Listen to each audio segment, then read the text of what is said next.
mereka mengajak untuk berinvestasi, misalnya dalam bentuk reksadana, ada juga yang dalam bentuk tabungan berjangka, ada yang dalam bentuk tabungan pensiun, ada yang kemudian namanya unit link gitu ya. Jadi gabungan antara proteksi dan investasi gitu. Itu biasanya produk asuransi itu yang mereka yang jual seperti itu. Nah, itu kita bisa kategorikan ke pasar keuangan, Mbak. Ya, pasar keuangan. Ya kan, atau pasar finansial ya, pasar finansial. Jadi tadi contohnya seperti reksadana itu juga.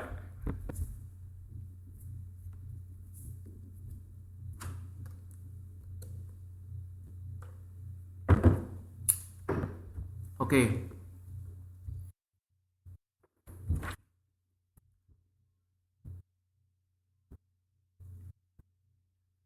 Oke. Kira-kira pasar apa? Yo.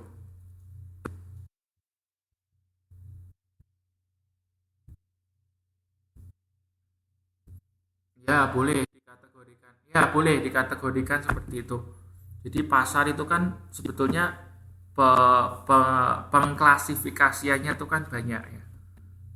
Ya, bisa berdasarkan produk yang dijual apa itu. Lalu muncullah pasar, misalnya pasar eh, apa ya, pasar berdasarkan produk yang dijual. Misalnya pasar eh, ya pokoknya sebuah tempat yang kemudian itu komoditas yang dijual itu sama semua gitu ya. Lalu disebut pasar dengan komoditas tersebut. Terus pengklasifikasian yang lain misalnya berdasarkan eh, jenis kegiatannya apa gitu ya. Lalu muncullah ada pasar keuangan gitu kan. Terus kalau pasar modern, tradisional gitu ya, itu pengklasifikasian berdasarkan uh, perkembangan ya, perkembangan zamannya seperti apa. Lalu muncullah pasar modern. Oke.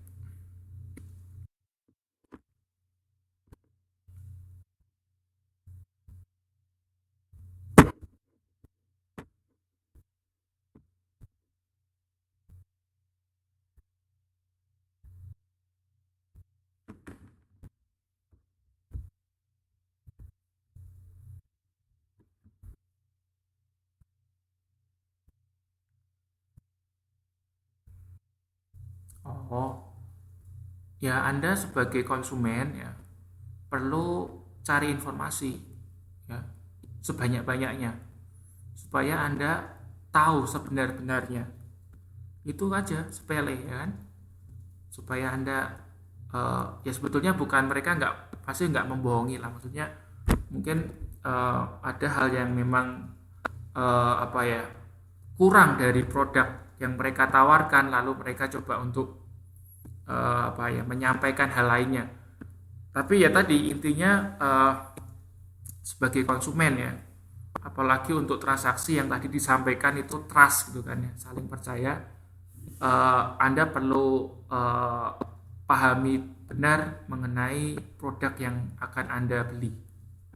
Ya, itu Mbak. Jadi cari informasi sebanyak-banyaknya. Ya. Sekarang apa, era keterbukaan informasi kan ya. Anda sekarang mau cari informasi apa aja di dunia ini ada ya. Jadi carilah informasi sebanyak-banyaknya. Itu aja sih Mbak yang saya mau sampaikan.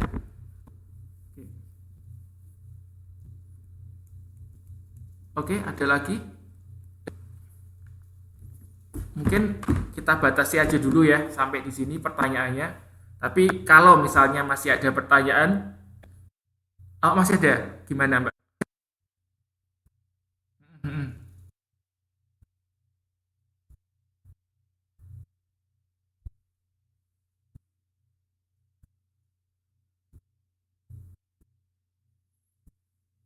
Oke, iya oke, nggak apa-apa. Ya, pertanyaan bagus ya. Mbak Akti ini tuh kalau habis tanya lupa dimatiin, jadi suaranya ya oke. Ya oke, pertanyaannya mengenai apa siklus produk ya. Mungkin di sini teman ada yang tahu nggak? Teman lainnya ada yang tahu nggak mengenai apa itu siklus produk? Sebelum nanti saya sampaikan pendapat saya.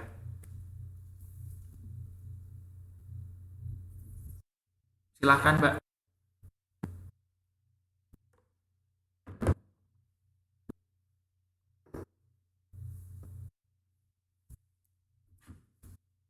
Mhm. Jadi intinya apa?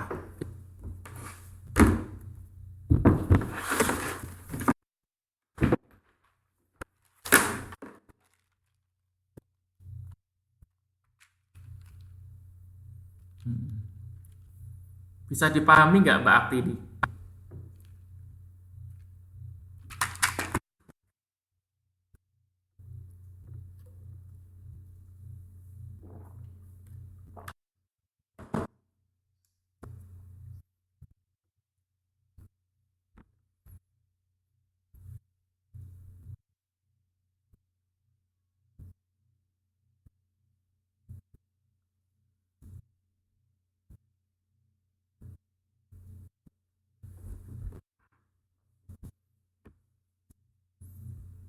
Oke. Oke, saya tambahkan ya. Jadi untuk siklus produk atau bahasa kerennya biasa kita sebutnya PLC. Ya, PLC itu singkatan dari Product Life Cycle. Ya, siklus produk, siklus hidup produk. Nah, seperti orang, seperti manusia ya. Jadi produk itu seperti manusia. Di manusia itu kan lahir, ya kan, lahir, habis lahir tumbuh kan, remaja gitu ya. Remaja, habis remaja tua, ya kan. Tua, habis tua apa? Meninggal.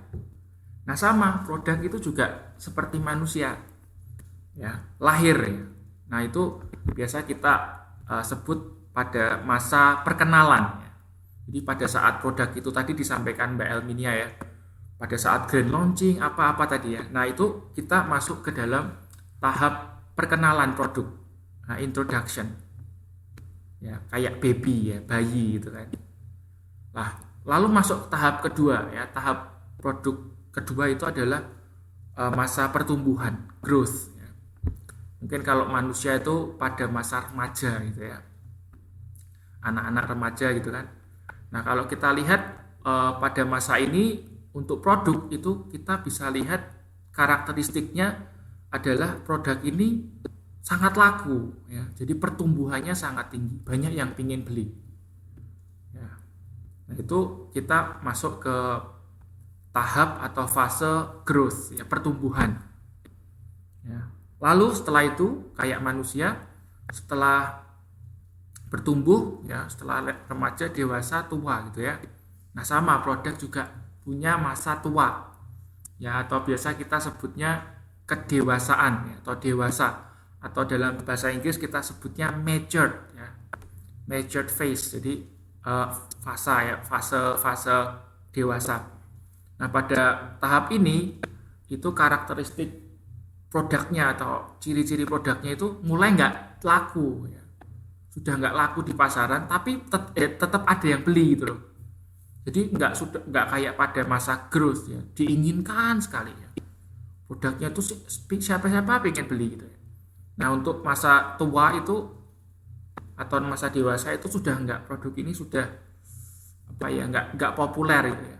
Kayak manusia kalau sudah tua kan jelek gitu ya, keriput ya kan, udah nggak laku gitu ya. Nah, sama ya, untuk produk juga mengalami seperti itu. Saya sebutkan saja contohnya, misalnya kayak Anda tahu Walkman ya, Walkman ya, Walkman ya. Walkman itu kan dulu tahun berapa itu, 80-an atau 90-an itu kan barang yang sangat apa ya, wah, canggih ya, dibutuhkan ya, ya kan, Walkman itu.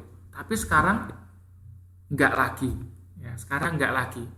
Tapi ada nggak yang masih jualan? Ada ya, masih ada, tapi nggak laku, nggak ada yang beli. Nah, jadi masa fase ini tuh masa yang apa ya, kritis lah, istilahnya seperti itu. mau mati, mau ditutup bingung, ya, mau nggak ditutup ya bingung, gitu ya. Jadi kalau orang sudah tua kan seperti itu, mau hidup kok sakit-sakitan, gitu ya, mau mati takut mati, gitu. Jadi sama kayak produk itu juga seperti itu, ya. Nah terus fase yang terakhir itu adalah fase kematian, atau kalau dalam siklus produknya kita sebutnya fase penurunan, ya kan? Masa penurunan. Nah ini sudah ya udah nggak ada yang laku, paling ya sebentar lagi tutup, gitu kan, gulung tikar istilahnya seperti itu. Nah itu seperti itu Mbak, ya paham nggak, bisa dipahami nggak Mbak Aktini tadi yang bertanya ya mengenai PLC? Ya oke. Karena seperti manusia ya, kan nggak ada yang nggak ada yang aku nggak pingin tua gitu kan, nggak ada. Aku pinginnya muda terus, nggak mungkin. Atau aku nggak pingin mati, nggak mungkin. Produk juga sama, ya. Mau tidak mau pasti mereka akan mengalami fase-fase ini.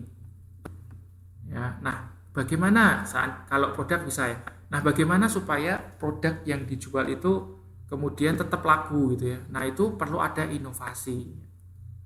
Makanya inovasi itu sangat penting supaya produk itu tidak masuk ke dalam fase yang tadi ya, yang terakhir itu, atau masa tua itu. Inovasi itu sangat diperlukan.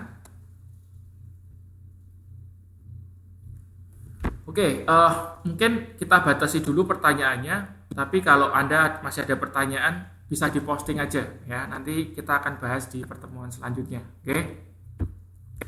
Kita masuk ke agenda berikutnya, menjawab beberapa pertanyaan. Ini ada pertanyaan dari Mbak Elminia. Oke, Mbak Elminia ini orangnya ada nih. Yang ditanyakan mengenai ini. Menurut Anda, bagaimanakah memulai proses bisnis yang baru dari sudut pandang sebagai wirausahawan? Nah, kebetulan saya punya pengalaman ini ya sebagai wirausaha. Jadi saya akan berbagi ya, sharing sedikit. Dulu saya pernah ada buat bimbingan belajar. Nah dari pengalaman saya itu, saya menyimpulkan bahwa untuk memulai sebuah bisnis ya, itu perlu dimulai dari hobi. Ya. Hobi itu kan sesuatu yang kita cintai. Nah kebetulan memang saya senang sekali mengajar, ya. Mengajar, berbagi pengetahuan, berbagi informasi, senang.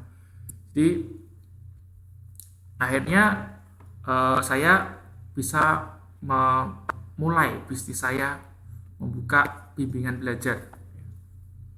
Saya sudah mulai buka bimbingan belajar itu ya sejak mahasiswa semester terakhir ya. Nah, buat saya pribadi, hal yang membanggakan adalah ketika saya bisa mempekerjakan 7 guru ya, dengan gaji 1 jutaan. Jadi waktu itu saya masih kuliah gitu ya, buka bimbingan belajar, lalu saya bisa gaji guru ya, yang saya ambil dari teman saya sendiri sebetulnya. Lalu saya gaji mereka 1 juta. Waktu itu di Semarang ya, UMR masih 800.000. Itu untuk pekerjaan yang full time ya, yang kerjanya full time. Nah saya sendiri, saya bisa menggaji teman saya 1 juta di atas UMR, dan kerjanya juga part time, bukan full time. Karena waktu itu kan kalau ngajar kan paling sore gitu ya, sore sampai malam. Jadi hal yang membanggakan buat saya seperti itu. Nah tadi intinya menjawab pertanyaan Mbak Elminia ya. Mulailah dari hobi atau sesuatu yang kita cintai, lalu kita bisa kembangkan untuk berbisnis. Misalnya Anda suka masak gitu ya, itu contoh gampang. Ya cobalah Anda jual masakan gitu. Ya, di sini ada yang hobi masak nggak nih? Nah, coba dikembangkan. Ada mahasiswa saya, mahasiswa di UT Taiwan ya, dia jago masak. Sekarang dia coba memulai bisnis jual restoran online. Ya, jadi dia ke BMI kan, PMI di Taiwan. Sekarang dia mulai menggeluti usahanya membuka restoran online. Bisa jalan sampai sekarang, ya. Terakhir minta tolong saya untuk membuatkan website. Ya, Pak Devri bisa bikin website nggak? Bisa. Jadi Anda yang punya hobi apa, Anda tekuni gitu ya, supaya bisa Anda pakai untuk modal usaha Anda. Oke. Nah, kemudian gini, yang berikutnya adalah create a new and unique business idea. Artinya kalau mulai membuat usaha ya, itu buatlah ide bisnis yang unik, yang baru gitu. Nah, tapi kalau misalnya memang Anda nggak punya ide yang baru gitu ya, sudah mentok nggak punya ide yang baru, ada rumus lainnya, yaitu ATM. ATM itu singkatan dari amati, tiru, modifikasi. Jadi kita lihat apa yang ada di pasar sekarang ya, kita amati, lalu kita tiru, lalu kita modifikasi supaya tampil beda ya, tampil unik. Makanya kita perlu modifikasi supaya nggak sama dengan yang ada sekarang. Karena kalau sama kan kadang konsumen merasa jenuh ya, bosen sama itu sama. Nah, makanya perlu dimodifikasi. Nah, mungkin tips ini bisa dipakai ya untuk memulai wirausaha. Saya pribadi sangat mendukung sekali kalau ada teman-teman di sini ya yang mau memulai usaha sendiri. Kebetulan beberapa mahasiswa saya ya di UT Taiwan ya, itu mereka pulang ke Indo, mereka buka usaha, mereka curhat ke saya ya, konsultasi bisnis lah ya, seperti itu ya. Ya macam-macam cerita, ada yang buka kayak KFC gitu ya, dia buka KFC, terus ada yang cerita juga siapa itu buka jualan ternak itu loh, ternak sapi gitu ya. Ya cerita sama saya, gini Pak, gimana, ada pendapat, ada masukan apa, ada saran apa. Ya saya sampaikan yang berdasarkan ilmu yang saya dapat lah, yang saya punya ya, saya sampaikan seperti ini. Misalnya ya inilah gitu ya. Misalnya saya sampaikan, Mbak coba sekarang kan era abad 21 ini internet ya. Coba pemasarannya mulai menggunakan Facebook ya, atau menggunakan Line gitu ya. Seperti itu. Nah, jadi baik sekali ya untuk teman-teman di sini ya, saya dukung sekali kalau ada yang ingin membuka usaha sendiri. Ya harapannya seperti itu supaya ya di mana-mana itu meskipun dapatnya nggak banyak, yang namanya bos itu jatuhnya lebih enak. Percaya sama saya, soalnya saya pernah jadi bos ya, jadi tahu. Ya setidak enak-enaknya bos itu jatuhnya lebih enak daripada ngikut orang. Oke, tapi ini ada juga dari sumber yang lainnya ya. 7 step to starting your own business. Jadi ada beberapa langkah yang bisa kita pakai untuk memulai bisnis kita. Yang pertama adalah personal evaluations. Nah, ini tadi yang terkait dengan hobi itu ya.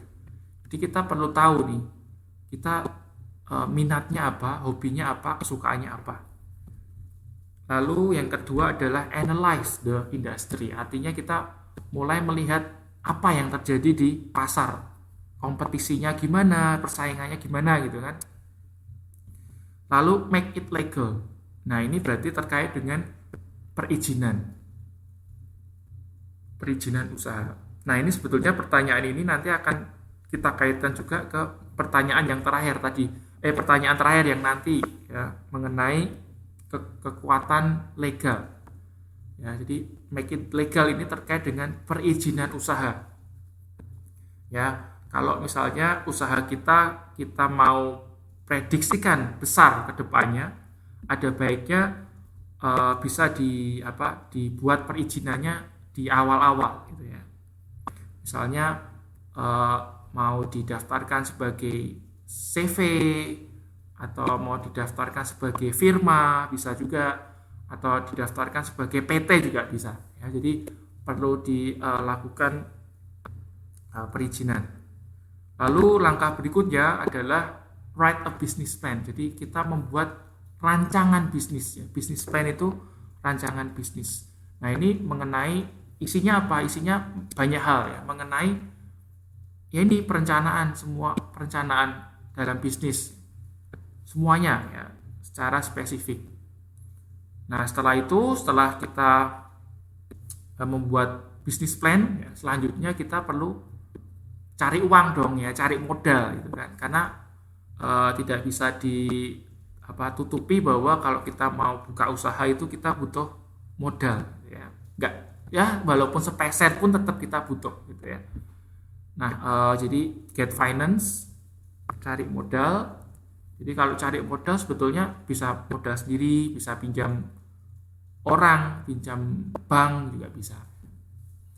Lalu yang keenam adalah set up shop, artinya ya kita mulai merealisasikan semuanya.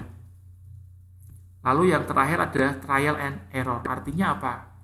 Ya namanya kita mau buka usaha kan bisa jadi kan ada errornya gitu ya.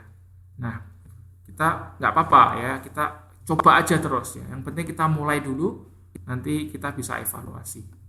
Nah ini adalah tips ya untuk kita kalau kita mau membuat usaha. Kita lanjutkan ke pertanyaan kedua dari Mbak Pipit Hartati mengenai kode etik ya, kode etik. Nah, kode etik itu dari kata etika ya. Kode etik itu dari kata etika. Nah, untuk etika sendiri itu artinya berasal dari bahasa Yunani ethos, yang berarti adat istiadat atau kebiasaan yang baik itu artinya.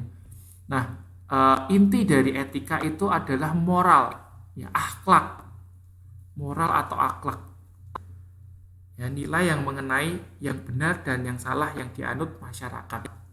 Itu adalah pengertian dari etika. Jadi terkait dengan akhlak, terkait dengan moral, terkait dengan nilai baik dan buruk gitu ya.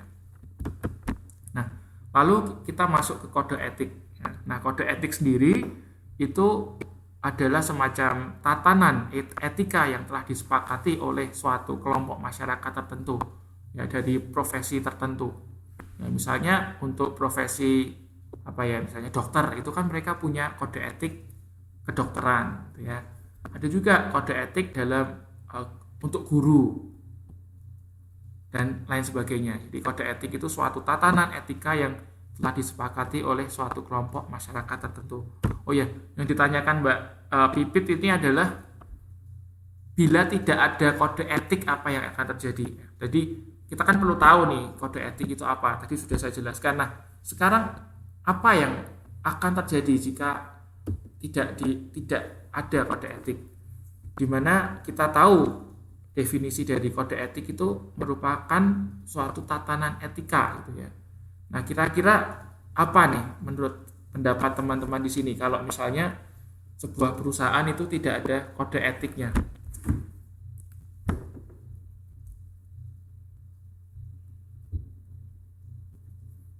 Ada yang mau kasih pendapat nggak? Kira-kira kalau ada perusahaan atau profesi itu nggak punya kode etik, kira-kira apa yang akan terjadi?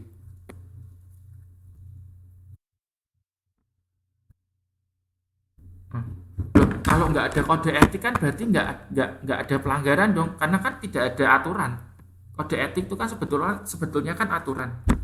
Jadi nggak mungkin kalau ada pelanggaran karena nggak ada yang diatur apa yang dilanggar gitu kan? Benar nggak? Ya kan?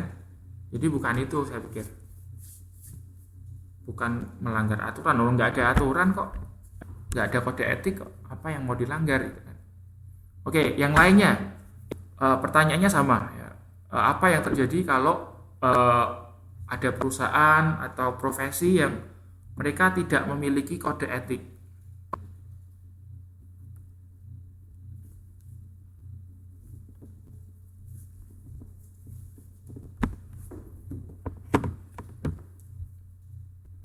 Nggak ada yang mau berpendapat? Oke. Jadi tadi kan disampaikan di awal mengenai etika. Etika itu terkait dengan moral, terkait dengan perilaku, gitu kan, terkait dengan baik buruk. Nah, artinya apa? Kalau sebuah perusahaan atau profesi ya tidak mempunyai kode etik, artinya apa? Artinya nanti mereka tidak punya pedoman berperilaku. Mereka nggak punya pedoman bagaimana bertindak secara moral, bermoral gitu. Ya, karena nggak ada kode etiknya gitu ya. Nah, kode etik itu juga sebetulnya mendorong perusahaan untuk bekerja lebih profesional, ya, profesional, memberikan jasa, memberikan barang, ya, produk kepada customer. Jadi itu salah satu akibatnya ya jika sebuah perusahaan itu tidak memiliki kode etik. Jadi mereka nggak punya patokan ya, dalam berperilaku yang baik seperti apa. Akhirnya ini juga akan berpengaruh kepada profesionalitas mereka untuk memberikan barang. Nah, terus ini ada beberapa fungsi, ya, ada beberapa fungsi kode etik. Nah, yang pertama itu tadi ya terkait dengan menjaga profesionalitas ya, perusahaan atau profesi. Lalu sebagai sarana kontrol sosial. Karena tadi kita ketahui bahwa etika itu berlaku secara sosial gitu kan. Jadi karena kesepakatan bersama itu. Nah, jadi kode etik ini kemudian bisa menjadi sarana kontrol sosial. Lalu fungsi yang ketiga adalah mencegah campur tangan pihak di luar organisasi profesi tentang hubungan etika dalam keanggotaan profesi. Karena apa? Karena beda profesi mereka punya kode etik sendiri gitu ya. Nah, sehingga tidak mungkin bisa saling mencampuri gitu ya. Mencegah campur tangan pihak-pihak yang yaitu beda profesi. Ya, seperti itu. Nah, artinya apa? Artinya kalau sebuah perusahaan atau profesi itu tidak mempunyai kode etik, artinya fungsi-fungsi ini tidak akan tercapai gitu. Jadi mereka tidak punya pedoman, mereka tidak punya sarana kontrol sosial, lalu mereka saling mencampuri, ya, saling mencampuri perusahaan lain, mencampuri profesi yang lain gitu. Padahal jelas-jelas berbeda gitu. Nah, seperti itu. Bisa dipahami nggak mengenai ini kode etik? Oke, bisa ya. Oke. Sampai di sini ada yang mau ditanyakan dulu? Ada? Nggak ada. Oke, kalau nggak ada ditanyakan, saya lanjutkan ke pertanyaan. Oh ya, ini pertanyaan terakhir ini ya dari Mbak Triana Dewi. Oke, yang ditanyakan apa yang dimaksud dengan kekuatan legal? Terima kasih. Jadi kekuatan legal itu bisa kita definisikan sebagai hak-hak, ya, hak-hak yang dimiliki oleh perusahaan di hadapan hukum yang berlaku. Nah, kalau kita berbicara perusahaan ya atau lingkungan bisnis, kita gunakan hukum perusahaan. Nah, hukum perusahaan. Nah, salah satu yang diatur dalam hukum perusahaan itu adalah tadi perizinan usaha. Ya, perizinan usaha, kemudian bentuk badan hukumnya apa, bentuk badan hukum perusahaannya apa. Nah, itu lalu dengan kita mentaati tadi ya, misalnya melalui proses perizinan tersebut, otomatis kita akan mendapatkan hak-hak yang dimiliki. Nah, dalam hal ini kita sebutkan sebagai kekuatan legal perusahaan. Seperti itu.